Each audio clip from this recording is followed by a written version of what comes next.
Okay, today is December 22, year 2024. It's Sunday morning. Okay. Ito si Aryan, pupunta dito yan eh. Ngayon ko lang. Ngayon lang kami nagkita.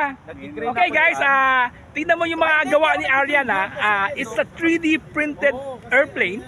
Let me show you yung gawa niya. Pakita mo. This is a 3D printed airplane. Lahat.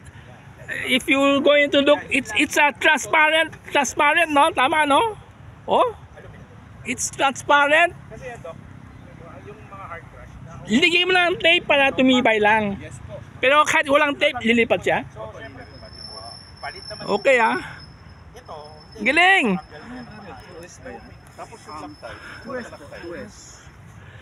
Galing. Okay, pag nasira, print lang. Di ang tagal mag-print? Mga ilang oras to? Lahat po yan is 8 hours. Galing. So nakahiga siya, print ganon o nakatayo ganon? Nakahiga po. Nakahiga lang siya, so flat na flat siya. Okay guys, look at this 3D printed plane. Galing. Anong brand printer mo? Ender 3 po, V2 and RT niya rin. Okay.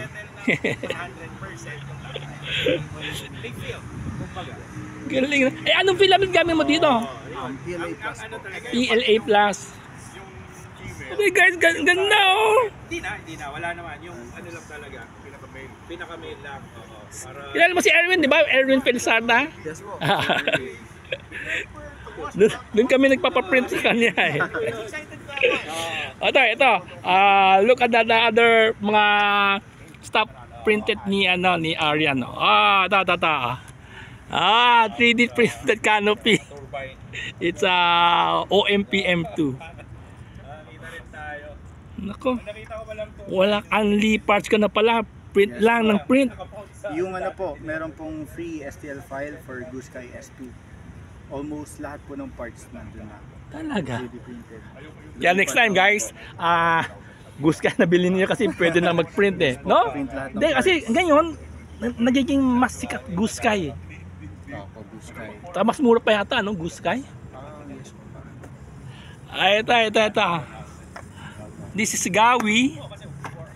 Itong helicopter pala, pwedeng 55, 37 to 55.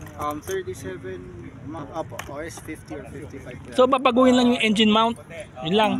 Parang engine mount lang po. Ganda nito Si Sir Marcel po yata naka 55, 50.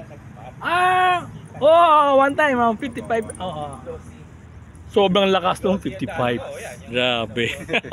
Pang sabagay pang 3D printer. 3D flight. Gawi pala to. Opo. Alam ko may gasser no eh. Yung kaibigan ko may siyang gasser. Oo, T10 oo. Siya may host siya kasi Ang cute ng yung transmitter niya, parang laruan no. marumi sa master. Daga nagiging varnish. Okay, it's already 11 a.m. Mamaya kami ni Sawa naman we have a boat here. Mamaya lalaro naman kami sa kabilang site. It's a boat, yeah. RC boat naman kami mamaya. Then later, siguro before Christmas, try natin dun sa Parks and Wildlife. Yes. Di ba? Ako naman, I just fly this my UMX Pitch. It's very difficult to fly because it's very windy now. Malikot kasi the airplane is so light. Nahihipan ng hangin eh. So it's a perfect flight during early morning. Kanina mga 3,000 mga 8 or 9 yun, walang hangin. Talaga, tapos metal polish just to remove. Hindi yan kaya ng kahit anong solvent. Okay. Ang sabi, First time ko nakita ko si Aryan lumipad dito wala na po. Madalas ka ba dito o minsan lang? Babad mo ng mga 8 hours. Kaya pala, buti na lang naabutan kita. Kulat Okay, that's about it. Thank you.